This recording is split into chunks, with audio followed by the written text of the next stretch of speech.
Most people sleep at night when it's dark and go to school or work during the day when it's light. We take day and night for granted because there hasn't been a time in our lives when night and day hasn't existed.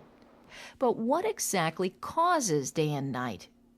And what causes the amount of daylight and darkness to vary throughout the year? If you live in a northern area, such as Canada or the northern United States, you're very aware that the weather in July is quite different than the weather in January. Even if you live in a southern place, such as Florida, you still notice an overall change in weather throughout the year. What forces are responsible for these changes? During the next few minutes, we're going to answer these questions and others as we explore Earth's rotation and revolution.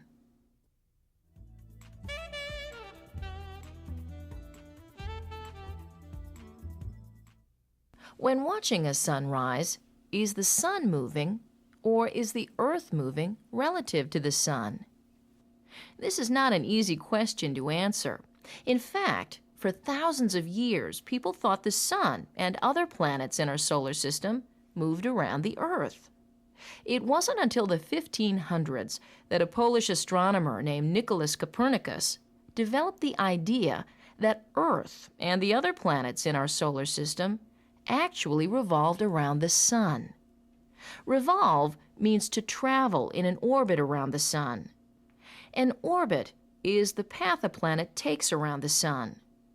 But how does Earth's orbit explain why the sun appears to travel across the sky from morning to evening? This is not related to Earth revolving around the sun, but rather has to do with the way the Earth spins or rotates. Notice how this coin appears to be spinning around a central point. Earth, too, spins around a central point, called an axis. Rotation is the process of Earth spinning on its axis. Let's see how the rotation of Earth causes day and night.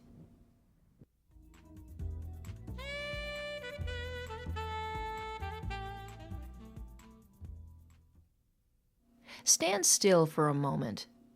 Do you feel Earth spinning?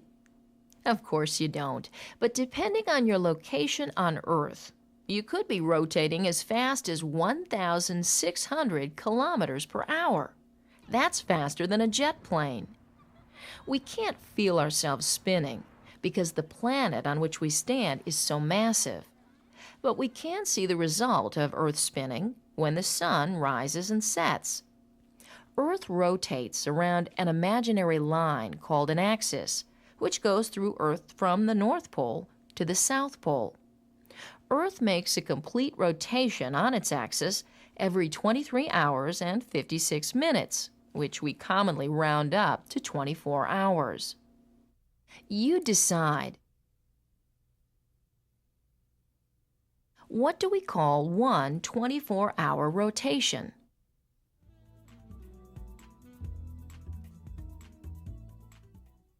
We refer to one 24-hour rotation as a day.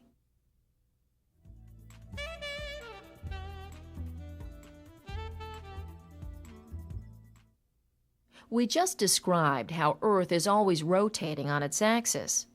At the same time, Earth is also revolving around the sun.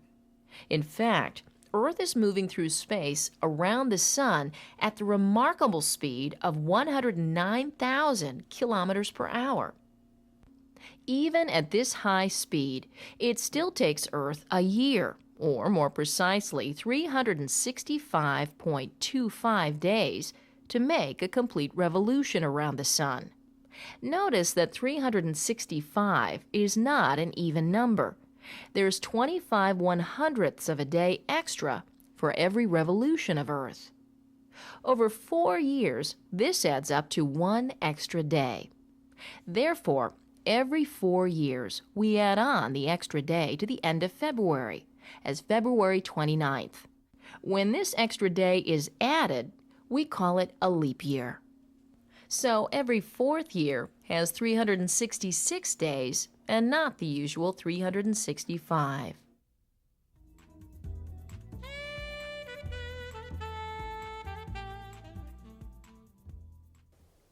A season is a term used to describe a certain time of the year. New England, for example, is a place with 4 distinct seasons. Winter is a time of cold weather, snow, and limited daylight. In spring, as the days grow warmer, the snow melts, grass grows, and flowers bloom. The amount of daylight increases. In the summer season, the daylight is long and the days are warm. And in the fall, the weather cools, daylight shortens, and leaves turn brilliant colors before falling to the ground. What's responsible for the changing seasons? As we mentioned earlier, Earth is not positioned with the poles straight up and down, but rather is tilted on its axis at an angle of 23.5 degrees.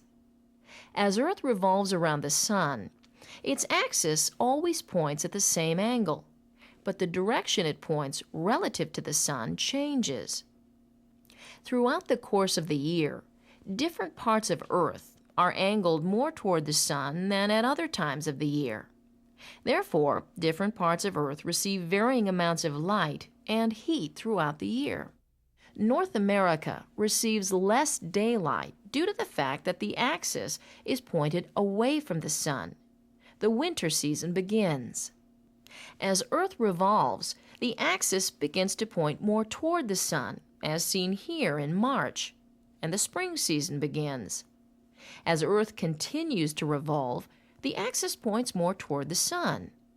In June, the north end of Earth's axis is tilted toward the Sun.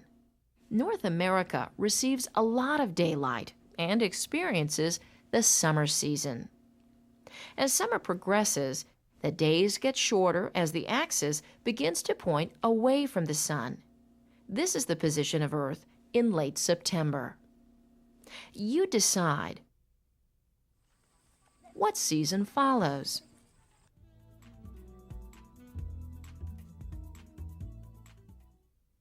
That's right.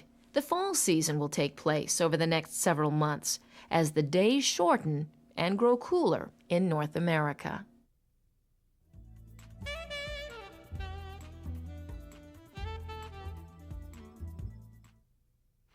On December 21st and 22nd, this town in Vermont only experiences about 9 hours of daylight and over 15 hours of darkness.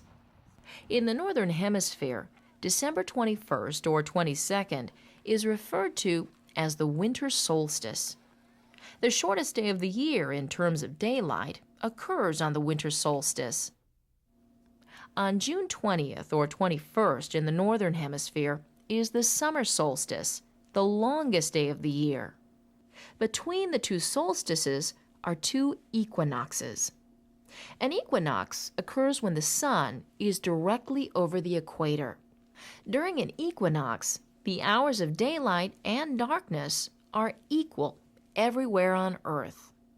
In the Northern Hemisphere, on March 20th or 21st, is the vernal equinox. On the vernal equinox, there are 12 hours of daylight and 12 hours of darkness. You predict. When do you think the other equinox occurs?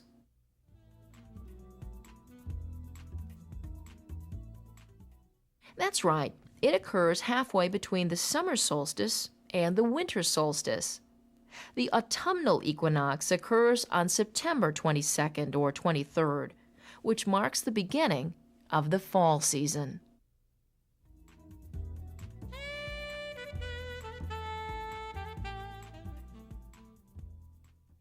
During the past few minutes, we've explored the fascinating topic of Earth's rotation and revolution.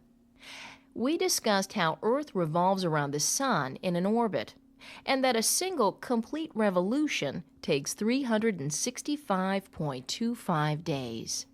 We then explored how Earth rotates on its axis every 24 hours, giving us day and night. And we discussed how the tilt of Earth on its axis, at an angle of 23.5 degrees, accounts for the different seasons. In summer, the northern hemisphere is tilted more toward the sun, providing long, warm days. whereas in winter months, the northern hemisphere is tilted away from the sun, giving rise to shorter days and cooler temperatures. Last, we discussed that the winter solstice is the shortest day of the year in the northern hemisphere, and the summer solstice is the longest day of the year. The equinoxes occur halfway between the two solstices, when there are equal periods of darkness and daylight. So, the next time you admire a sunset or notice the change in seasons, think about some of the things we've discussed during the past few minutes. You just might think about Earth's rotation and revolution a little differently.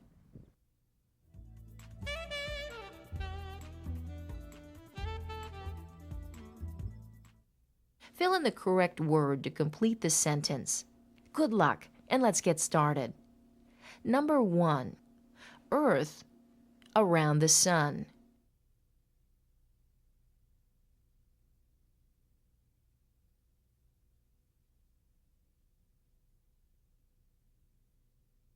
Number 2.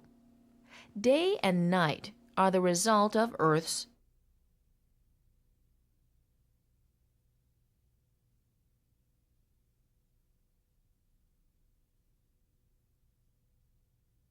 Number 3. Seasons are the result of Earth toward or away from the sun.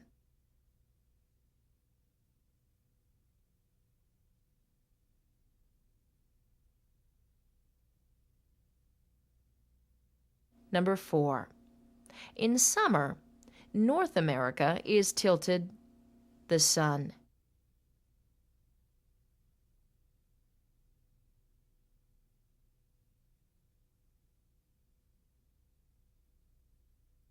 Number 5. In North America, the solstice is the shortest day of the year.